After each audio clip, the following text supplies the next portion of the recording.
क्योंकि मज़हब तो मोहब्बत करना सिखाता है, वो चाहे कोई हिंदू भी मज़हब हो। कोई भी मज़हब हो। आपने सुना होगा कि जो बात बहुत बड़ी बड़ी किताबों में पूरी नहीं हो पाती है, शायर उस बात को अपने एक मिसरे में मुकम्मल कर देता है। मेरे साथ हैदर अमान हैदर साहब हैं। बहुत बड़ा नाम है शायरी की दुनिया का।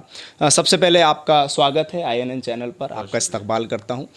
सवाल आपसे मेरा यही है कि शायरी की दुनिया में कब कदम रखा आपने और आज इस मकाम तक आप पहुंच गए हैं, तो कैसा महसूस हो रहा है, कैसा लग रहा है? एक लंबा समय शायरी की दुनिया में आपने दिया है। सबसे पहले तो आप अपने बारे में हमारे व्यूवर्स को थोड़ा सा बताइए। देखिए, मैं तकरीबन 2008 से दुबई में मुकीम हूँ, और वहाँ पे कुछ मसलों की वजह से थोड़ा सा एक डिप्रेशन आप कह सकते हैं उसमें चला गया था। तो मुझे डॉक्टर ने एडवाइस किया और मेरे कुछ दोस्तों ने कि बिज़ी हो जाओ, खाली वक्त होगा तो सोचोगे। तो पहली बार मुशायरा सुनने गया था दुबई में, और वहाँ पे मंजर भोपाली साहब को सुना। उस वक्त सुना, वो तरन्नुम में पढ़ रहे थे, और उसके बाद अचानक ही जहन में वो तरन्नुम आया और गुनगुनाना शुरू कर दिया। तो वहाँ से जो था वो शायरी की तरफ थोड़ा रुझान बढ़ा, और शुरुआती दौर में मनक़बत और नात की तरफ ज़्यादा रुझान था।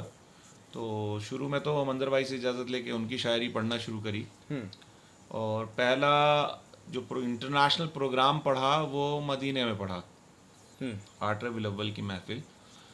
उसके बाद आहिस्ता आहिस्ता नाम चलने लगा मनक़बत और नात की दुनिया में। फिर ख़ुद दिमाग में आया कि कोशिश करते हैं लिखने की, तो वहाँ से फिर लिखना शुरू किया। तो तकरीबन 6 7 साल हो गए। तो ये किसी ने लिखना सिखाया या खुद ही लिखना शुरू कर दिया? नहीं, मैंने सीखा किसी से नहीं लिखना।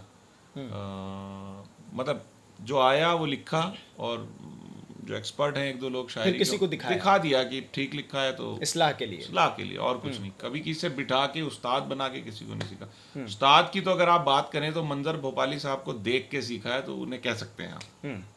तो फिर उसके बाद ये सफ़र यूं ही जारी रहा, चलता रहा आगे? ये सफ़र एक ख्वाब की तरह चलता रहा। जैसे जैसे चीज़ें बढ़ती जा रही थी, जैसे जैसे आगे मैं बढ़ता जा रहा था, तो मुझे ख्वाब की तरह लग रहा था। मैंने कभी ज़िंदगी में मतलब मेरे लिए एक बड़े मुशायरों के बड़े स्टेज पे पढ़ना, राहत इंदौरी साहब, मनव्वर राना साहब, वसीम बरेलवी साहब, ये बड़े नाम, मंजर भोपाली साहब, इनके साथ स्टेज शेयर करना, तो मैं एक्चुअल में हो रहा था, लेकिन मैं एक उसे ख्वाब की शक्ल में देख रहा था। और फिर 2018 में एक वक्त ऐसा आया कि इंडिया के एम्बेसडर नवदीप सूरी साहब ने अबू धाबी में मुझसे कहा कि तुम किताब क्यों नहीं लाते हो। तो मैं पर्चों वाला शायर ज़्यादा मशहूर था, लिखा पर्चे पे, पढ़ा और छोड़ दिया। तो मैंने वो पेपर इकट्ठे किए, तो काफ़ी मसाला उसमें से मिला मुझे। फिर मैंने काम शुरू किया उस किताब पे। तो फिर मेरा पहला शेरी मजमा गज़लों का आया, अपनी अमान में रखना, जिसका रस्म इजरा एक्सपो 2020 दुबई में Indian ambassador to UAE Sanjay Sudhir साहब ने इंडिया पवेलियन में किया। 3 एडिशन तो ख़त्म हो चुके हैं अब तक। और वहाँ से बस शायरी का सफ़र चला। तो शायरी कभी सोच के नहीं करी कि बैठ के शेर कहना है, या पेन पेपर लेके बैठ गए तो शेर कहना है। दिमाग में बात आई, थॉट आया, बिकॉज मुझे लगता है शायरी एक एहसास है, एक थॉट है, और थॉट कभी भी आ सकता है। सबसे पहला शेर हैदर अमान हैदर ने कौन सा लिखा था, याद तो होगा? सबसे पहला शेर मैंने लिखा कि जुदा होना मगर खुशबू सा फसाना रखना। वाह। जुदा होना मगर खुशबू सा फसाना रखना, बदलना सब मगर अखलाक सुहाना रखना। ये मुझे याद है, मैंने पहला शेर ये कहा था। या मैंने उसके बाद एक शेर और भी मुझे याद है जो मैंने कहा था कि वक्त की गहराइयाँ तुमको बता देंगी सनम, तुमने क्या खोया हमारे पास से जाने के बाद।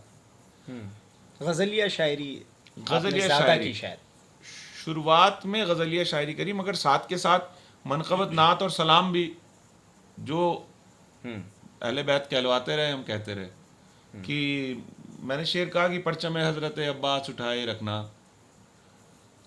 शम्मा हर समत वफ़ाओं की जलाए रखना, गर्च चाहते हो कि ज़हरा के कदम घर आए, मसनद मजलिस शब्बीर बिछाए रखना।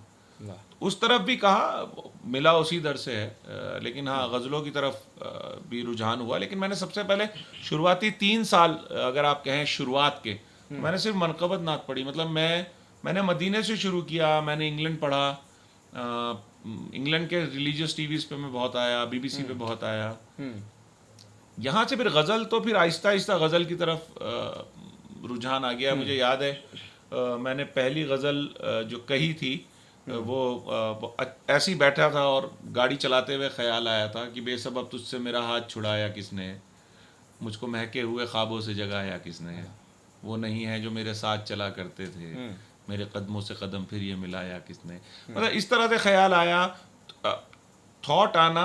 और या जैसे एक दिन बैठे बैठे एक ख्याल आया कि मेरे एक दोस्त को मिलने आना था और वो फिर नहीं आ पाया, तो उसी की इस बात को मैं सोच ही रहा था कि ही शुड कम, बट वो नहीं आया। तो थॉट आ गया कि उसके आने की खबर थी, अगर आया होता हमने भी शहर सितारों से सजाया होता, चांद को फिर ना निकलने की तमन्ना होती, हमने अगर चांद को वो चेहरा दिखाया होता, आप नफरत की कड़ी धूप से खुद ही बचते, काश एक पेड़ मोहब्बत का लगाया होता।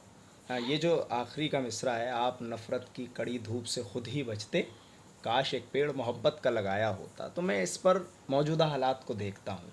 आप ये बताइए मुझे कि एक शायर इस वक्त जो भारत में हालात हैं, हर तरफ कहीं ना कहीं मंदिर मस्जिद का एक इशू खड़ा है, लोग आमने सामने आ चुके हैं, इन हालात को एक शायर कैसे देखता है? देखिए, मंदिर मस्जिद गुरुद्वारा, मुझे ऐसा लगता है कि उससे पहले आप एक हिंदुस्तानी हैं। आप अगर ये कहते हैं मैं मुसलमान हूँ, तो मुझे ये कहना चाहिए, आपको ये कहना चाहिए मैं हिंदुस्तानी मुसलमान हूँ। आपको कहना चाहिए मैं हिंदुस्तानी हिंदू हूँ, मैं हिंदुस्तानी ईसाई हूँ, मैं हिंदुस्तानी सरदार हूँ, सिख हूँ। तो आप उस वक्त आप हिंदुस्तानी महसूस करेंगे। जैसे बीच में मैंने एक मुहिम चला रखी है कि आपको अगर कुछ, आप मत कहिए, सलाम मत करिए, आप नमस्ते मत करिए, आप कुछ मत करिए, आप हिंदुस्तानी हैं, आप जय हिंद कहिए एक दूसरे को। आपको क्या प्रॉब्लम है इस पर? रिलीजियस बहुत पर्सनल चीज़ है। आप अगर वेस्टर्न कंट्रीज में जाएं तो वहाँ कोई रिलीजन पे बात करना ज़्यादा पसंद नहीं करता है, वो कहता है इट्स वेरी पर्सनल। तो ये बहुत पर्सनल चीज़ है। मुझे नहीं समझ में आता, सोच को बड़ा करना पड़ेगा अगर मुल्क को आगे ले जाना है। मंदिर मस्जिद से ऊपर बहुत सारी चीज़ें आपको। तो आप सोचते हैं कि इस चीज़ से मुल्क पीछे जा रहा है? पीछे तो नहीं जा रहा है, इट्स जस्ट अ फेस। लोगों में अवेयरनेस लाने की ज़रूरत है, क्योंकि मज़हब तो मोहब्बत करना सिखाता है, वो चाहे कोई हिंदू भी मज़हब हो, कोई भी मज़हब हो। आप गीता उठा लीजिए, आप कुरान उठा लीजिए, आप बाइबल उठा लीजिए, आप गुरु ग्रंथ साहब उठा लीजिए, कोई एक वर्क का इसका वर्क ऐसा दिखा दीजिए जहाँ पे लड़ने के बारे में लिखा हो। हर जगह सब मोहब्बत बताते हैं सब। और मैं हमेशा ये बात कहता हूँ ना कि आज मैं जहाँ पला बड़ा हूँ ऋषिकेश में, मेरे सारे दोस्त नॉन मुस्लिम हैं, मैंने एक लंबा वक्त वहाँ गुजारा है। मुझे जब भी ज़रूरत पड़ी मेरे दोस्त मेरे साथ थे ना, उन्होंने ना हमारा जो वक्त गुजरा उसमें हमें नहीं पता था हिंदू मुसलमान क्या होता है। हम तो दोस्ती में जीते थे सब अपने। लेकिन आज छोटे छोटे बच्चों को पता है कि हिंदू मुसलमान क्या होता है। अगर उसे सही तरीके से बताया जाए तो मुझे लगता है कि पता होने में कोई बुराई भी नहीं है, लेकिन उसका बताने का तरीका सही होना चाहिए। वो अगर ये बताएं कि राम जो थे, उन्होंने शबरी की अकीदत में उसके वो चक के बेर खिला रही थी और वो खा रहे थे।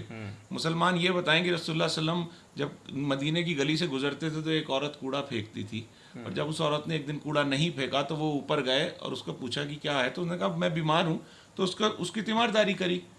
तो ये मैसेज क्यों नहीं बता रहे लोग? यानी एक दूसरे को अच्छे से जानने और समझने की ज़रूरत है, बहुत सख्त ज़रूरत है। मुझे लगता है कि हिंदुस्तान की ताकत ही कौमी यकजहती है। तो इस पर कुछ लिखेंगे? इसमें मैंने लिखा था कि है मेरा भारत देश महान, अहिंसा जिसकी है पहचान, हिंद की जय बोलो, यहाँ पर जन्मे अटल कलाम, कि दुनिया लेती जिनसे ज्ञान, हिंद की जय बोलो, सुरक्षित भारत सुबह शाम, के इसकी सेनाएं बलवान, हिंद की जय बोलो, मैं अपने कलम को करूं सलाम, जो लिखे भारत माँ की शान, हिंद की जय बोलो। देखिए, मैं बहुत अरसे पहले अपने दादा से एक सवाल पूछा था कि 47 में जब सब पाकिस्तान जा रहे थे तो आप क्यों नहीं गए? तो उन्होंने मुझे बड़ा अच्छा जवाब दिया था। उन्होंने कहा था अपना घर छोड़कर किराए के घर में रहने कोई नहीं जाता। वाह। तो ये मैंने इसको इस्तेमाल कर लिया शायरी में कि है मेरे दादा का एहसान, तिरंगा हैदर की पहचान, वाह, हिंद की जय बोलो। मुझे लगता है कि